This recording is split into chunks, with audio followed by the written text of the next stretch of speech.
Hello दोस्तों, early financial आजादी के नए वीडियो में आपका स्वागत है। पराग पारिक कंजर्वेटिव हाइब्रिड फंड के बारे में बात करेंगे। बहुत ही रिसेंट में इसका इन्फो आने वाला है 7 में से 21 में। तो दोस्तों, इस फंड के बारे में जो भी इंपॉर्टेंट चीजें एज एन इन्वेस्टर आपको जाननी चाहिए, वो सब चीजें हम डिस्कस करने वाले हैं, डिटेल में डिस्कस करेंगे। दोस्तों, सबसे पहले इंपॉर्टेंट बात, ये फंड डेट में इन्वेस्ट करेगा, मतलब जो बॉन्ड्स होते हैं वहां पर ये इन्वेस्ट करने वाला है। फंड का जो उद्देश्य या जो ऑब्जेक्टिव है वो क्या रहने वाला है कि रेगुलर इनकम प्रोवाइड करना, क्योंकि यहां पर डेट और मनी मार्केट के जो इंस्ट्रूमेंट्स है वहीं पर ही इन्वेस्ट होगा। तो दोस्तों, अगर आप कोई इक्विटी फंड या ऐसा कोई साधन ढूंढ रहे हैं जहां पर इक्विटी जैसा रिटर्न मिले, तो शायद ये फंड आपके लिए सही नहीं होगा। लेकिन आप एक स्टेबल, कॉन्सिस्टेंट, रेगुलर इनकम जैसी चीज ढूंढ रहे हैं तो ये फंड आपके लिए फिट बैठेगा। दोस्तों, आगे हम और डिस्कस करेंगे। अब हम एग्जिट लोड पर देखते हैं।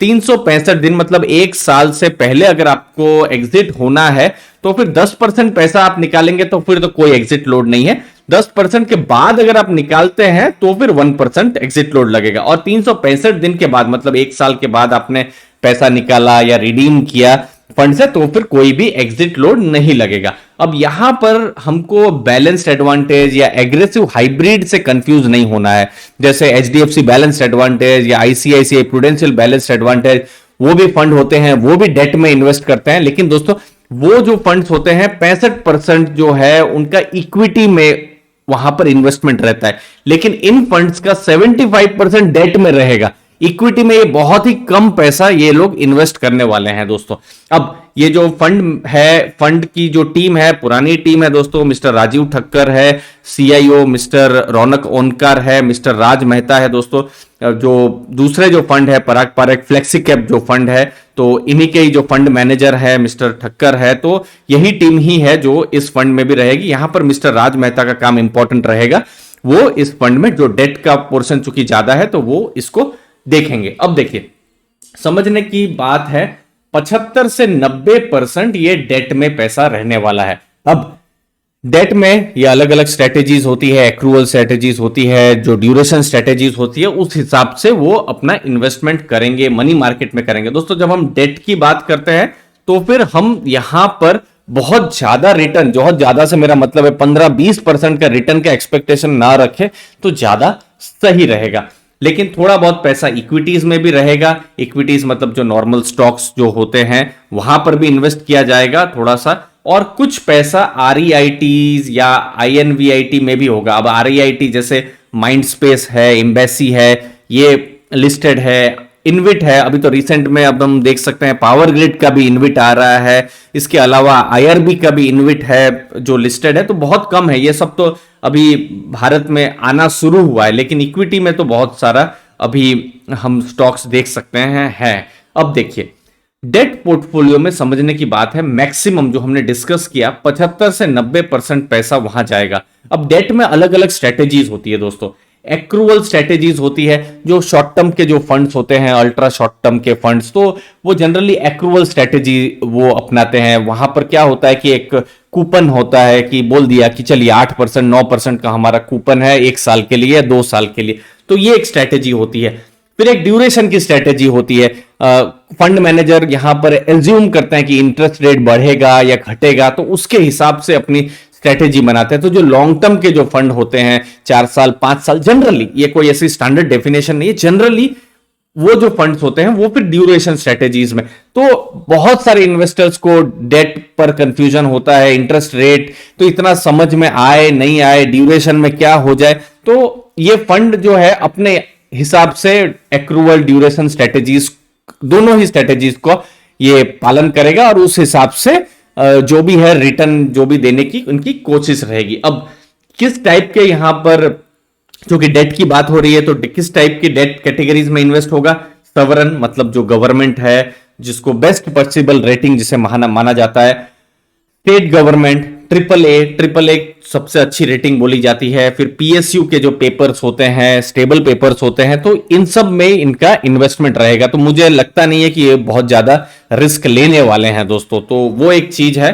थोड़ा बहुत कॉर्पोरेट रिस्क भी लिया जा सकता है। अब देखिए, कॉर्पोरेट रिस्क जो है, जो हमने पास्ट में देखे हैं, एकदम दो धारी तलवार जैसा होता है, जहां पर कुछ फंड्स जो है जो बिल्कुल ही उनकी हालत खराब हो गई थी। तो अगर यहां पर एक तरीके से अच्छे से मैनेज करते हैं फंड मैनेजर, तो कॉर्पोरेट रिस्क में क्या होता है कि रिटर्न थोड़ा सा ज्यादा हो सकता है। जैसे सवरन है तो बिल्कुल स्टेबल है, तो लेकिन वहां आपको रिटर्न भी उतना अच्छा नहीं मिलेगा, बिल्कुल एफडी जैसा ही रिटर्न मिले, तो वो एक चीज है। तो वोलेटिलिटी कम रहने की उम्मीद है और रीजनेबल रिटर्न यहां पर एक्सपेक्ट कर सकते हैं। रीजनेबल रिटर्न का मतलब मेरा ये नहीं है दोस्तों कि आपको यहां पर इक्विटी फंड जैसे समझ लीजिए लार्ज कैप या मिड कैप फंड जैसा, लॉन्ग टर्म जैसा फंड वैसा रिटर्न यहां पर मिलने की नहीं रहेगा, लेकिन आपको वोलेटिलिटी कम रहेगी दोस्तों। वोलेटिलिटी का मतलब क्या दोस्तों, समझ लीजिए ऐसा भी हो सकता है आपका मिड कैप फंड 20% नीचे चला जाए या लार्ज कैप फंड 10% नीचे चला जाए, मतलब नेगेटिव चला जाए। वैसी सिचुएशन यहां होना थोड़ा सा पॉसिबल यहां पर नहीं होगा दोस्तों, तो वो स्टेबिलिटी रहेगी। अब दोस्तों किस टाइप के इन्वेस्टर्स को इन्वेस्ट करना चाहिए, जिनको थोड़ा सा एसेट एलोकेशन डेट की तरफ करना है, डाइवर्सिफाई करना है, वो फिर डेट में अलग अलग कॉम्प्लेक्सिटी है, जैसे एक्रूअल स्ट्रेटेजी हमने बात की, ड्यूरेशन स्ट्रेटेजी बात की, इंटरेस्ट रेट बढ़ेगा घटेगा तो मेरे फंड में क्या फर्क पड़ेगा, मुझे क्या टाइमिंग करनी चाहिए, तो वो सब बिल्कुल भी हेडेक लेने की जरूरत नहीं है। वो जो है फंड मैनेजर अपने साइड से वो इन्वेस्ट कर देंगे। तो हर इन्वेस्ट जब भी इंटरेस्ट रेट के मूव से प्रॉफिट करने का, तो वैसा अटेम्प्ट नहीं करने का है दोस्तों।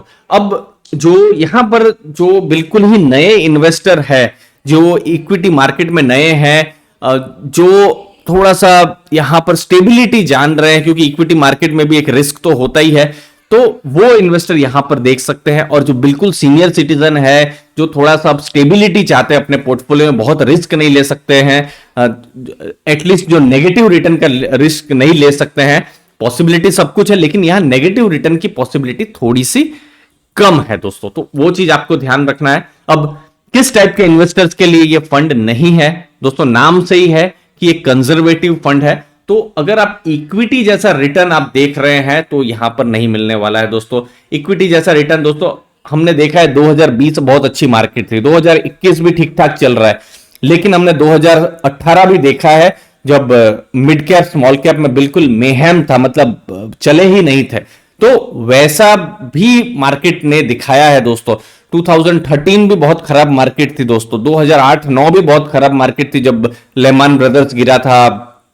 तो इक्विटी में नेगेटिव रिटर्न भी आ सकते हैं, भले ही उसमें 2020 में अच्छे रिटर्न आ गए हों, लेकिन नेगेटिव रिटर्न भी आ सकते। तो वैसे आप बिल्कुल हाई रिस्क इन्वेस्टर हैं, हाई रिटर्न टाइप आप देखते हैं, तो फिर शायद आपके लिए फंड नहीं है।